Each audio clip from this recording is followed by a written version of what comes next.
2024 लोकसभा चुनाव इतना रोमांचक हो गया है कि बगल की सीट वाराणसी, जहां से खुद प्रधानमंत्री लड़ रहे हैं, वहां इतना रोमांच देखने को नहीं मिल रहा है। कारण क्या है? कारण यह है कि इंडिया गठबंधन ने टीएमसी से एक प्रत्याशी उतारा, ललितेश पति त्रिपाठी। बेबाक जवाब के लिए जाने जाते हैं और यही कारण है कि भारतीय जनता पार्टी की नींद इन्होंने उड़ा रखी है। जीत हार किसकी होगी ये तो आने वाला वक्त बताएगा और जनता तय करेगी। लेकिन फिर कुछ टफ सवालों के साथ, कुछ तीखे सवालों के साथ आज हम हाजिर हैं। क्या कहेंगे? कल मुख्यमंत्री आए, उन्होंने लंबे लंबे भाषण दिए। कहाँ आए थे? जौनपुर भदोही के बॉर्डर। अच्छा, जौनपुर आए थे। और निश्चित रूप से ये दर्शाता है कि हमारे जो इंडिया गठबंधन के साथी हैं उनकी लोकप्रियता कितनी है। हम लोग एक जिले का कार्यक्रम, उन्होंने दिखाया कि कंबाइन सभा हुई है। कंबाइन, मैं समझ रहा हूं, हम लोग का एक जिले का कार्यक्रम था जिसमें भदोही की जनता, भदोही के नौजवान साथियों ने भारतीय जनता पार्टी की नींद उड़ाई है। मैं नहीं हूं, मैं तो उसका एक वाहक हूं। इन लोगों को 2 जिले मिला के कार्यक्रम करना पड़ा और वो भी कार्यक्रम इसका आधा भी नहीं था। तो ये दर्शाता है कि देश, प्रदेश और भदोही बदलाव के लिए तैयार है और बदलाव के राह पे चल रहा है। जनपद में चर्चा है कि अगर चुनाव चिन्ह कोई जाना पहचाना एक चुनाव चिन्ह होता तो शायद ललितेश पति त्रिपाठी, आपको कुछ अलग तस्वीर नजर आती है। निश्चित रूप से चुनाव की जो प्रक्रिया वो कुछ आसान होती, मगर एक चीज देखने को मिला है कि लोगों के मन में जब ये चुनाव निशान की चर्चा होने लगी तो मुझे लगता है कि मुझे कोई कहीं ज्यादा चर्चा में लाने का काम किया। निशान ये होता तो ललितेश जी का। चर्चा पे चर्चा होनी चाहिए। चुनाव आप जानते हैं, चर्चा एक मुख्य बिंदु है और शुरुआत से ये चर्चा में रहा, शुरुआत से इसकी चर्चा होती रही और इसका एक नतीजा ये भी हुआ कि हमारे कार्यकर्ताओं को कुछ ज्यादा मेहनत करना पड़ा, घर घर तक जाना पड़ा, वोटरों के पास उनका रुझान क्या है ये जानने का अवसर मिला। इसीलिए मुझे लगता है कि आज ये क्षेत्र इस चुनाव निशान को भी पहचानने लगा है, हमको भी पहचानने लगा है और इसीलिए हो सकता है इस क्षेत्र में एक अलग उत्साह सा दिख रहा है। 21 तारीख को अखिलेश जी आए, उसके पहले आप अकेले इस पूरे लोकसभा चुनाव में लड़ते रहे, या कह सकते हैं कि जनता के बीच प्रचार प्रसार करते रहे, और दूसरी तरफ भारतीय जनता पार्टी ने कई दिग्गज नेता उतार दिए। क्या कहना चाहेंगे इस पर? मैं निश्चित रूप से अकेले नहीं था, मेरे साथ एक देश का एक बड़ा संगठन, उत्तर प्रदेश का एक बड़ा संगठन समाजवादी पार्टी में और भारतीय राष्ट्रीय कांग्रेस में मेरे साथ लगा था। यहाँ पे आम आदमी पार्टी के साथी बिना पूछे निकले हुए थे, वो अपने अंदाज से, अपने उत्साह के साथ। जन अधिकार पार्टी भी थी और हम लोग सब तृणमूल कांग्रेस के और कांग्रेस परिवार से जुड़े हुए और समाजवादी परिवार से जुड़े हुए सारे लोग लगे हुए थे। यही मेरी ताकत थी। निश्चित रूप से हम लोग चेहरा उस, या हो सकता है टारगेट अगर आप कहिएगा भारतीय जनता पार्टी की भाषा में, तो हम टारगेट थे, तो इसीलिए हमारी चर्चा वो लोग भी कुछ करने लगे। जनपद में एक चर्चा रही कि प्रधानमंत्री जी आए, उन्होंने कुछ खास भदोही जनपद के लिए नहीं कहा और जो जनपद के प्रमुख मुद्दे थे उन पर बात नहीं की। क्या कहना चाहिए? उनके पास किसी जिले के लिए खास नहीं है, किसी जिले का विकास पूरे देश में नहीं किया है। बनारस के लोग भी आज चिल्ला रहे हैं क्योंकि जिस तरह का विकास एक माननीय प्रधानमंत्री को अपने निर्वाचन क्षेत्र का करना चाहिए, उस तरह का विकास बनारस का नहीं हुआ है। बनारस का विकास जो आदमी नहीं कर सकता, उससे क्या उम्मीद करिएगा कि वो यहाँ भदोही का भी विकास करे। यहाँ पे आए, एक योजना जो बनारस को लाभ देती है उसको गिनाने का काम किए, और एक योजना जिसका कोई विकास से नाता नहीं है उसको गिनाने का काम किए। बाकी सब तो इधर उधर की बात करके वो चले गए। उनको गिनाना चाहिए था कि फैक्ट्री कहाँ लगी। गुजरात मॉडल आने वाला था, फैक्ट्रियां लगने वाली थी, कहाँ लगी है फैक्ट्री पूर्वांचल में?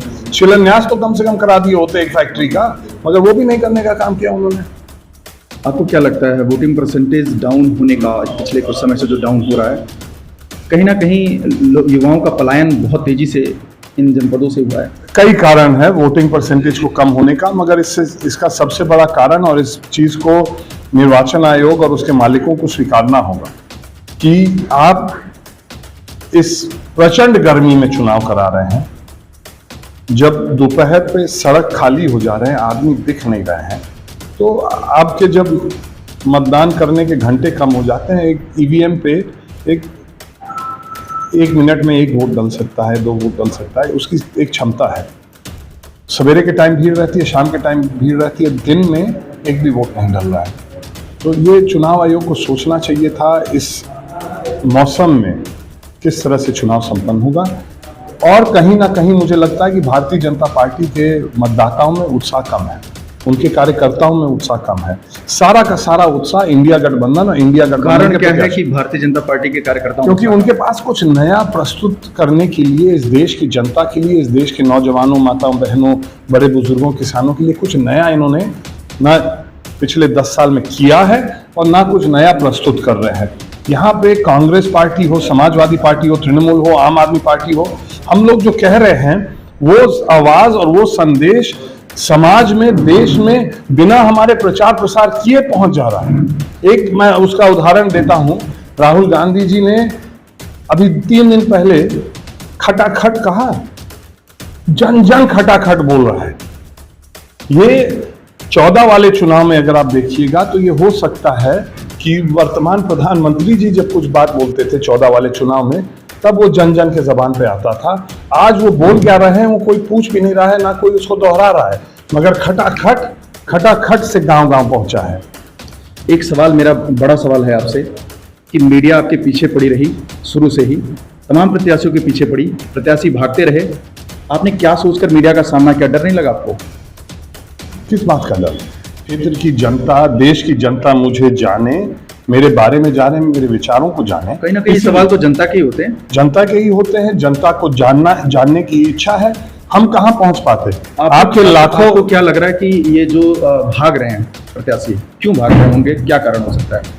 अब आप उनसे पूछिए, आपने उनके बाइट भी सुने हैं, वो प्रधानमंत्री जी की जय, अपने पार्टी की जय, उसके अलावा उनके पास व्यूअर्स को बताना चाहेंगे कि हमने सभी से प्रयास किया, ऐसा नहीं कि हमने चैनल पे सबका पक्ष रखने का प्रयास किया, लेकिन तमाम ऐसे प्रत्याशी हैं जो चैनल पर बोलना नहीं चाहते, वो कहते हैं कि आपके सवाल टफ होते हैं। देखिए, मैंने कई चुनाव में ये होता है कि कोई चैलेंज करता है कि डिबेट के लिए, कोई एक प्रत्याशी दूसरे प्रत्याशी को चैलेंज करता है डिबेट के लिए। मैंने नहीं किया यहाँ पे, क्योंकि मुझे मालूम था कि वो पहली बात तो आएंगे भी नहीं और दूसरी बात कि वो कहेंगे भी नहीं। अगर आ भी जाते हैं डिबेट के लिए, मैं मिर्ज़ापुर जब लड़ता था तो वहाँ पे मैं कहता था कि डिबेट आमने सामने कराइए, क्योंकि मालूम था कि सामने वाला कम से कम सवालों का जवाब तो दे सकता है। यहाँ पे मुझे कोई दिख नहीं रहा है जो सवालों का जवाब दे सकता है, जो मीडिया का सामना कर सकता है। मुझे नहीं मालूम क्यों छुप रहे हैं वो लोग। उनको कहना चाहिए, लाखों दर्शक इस चीज को देखेंगे, आपकी आवाज लाखों लोग तक पहुंचेगी।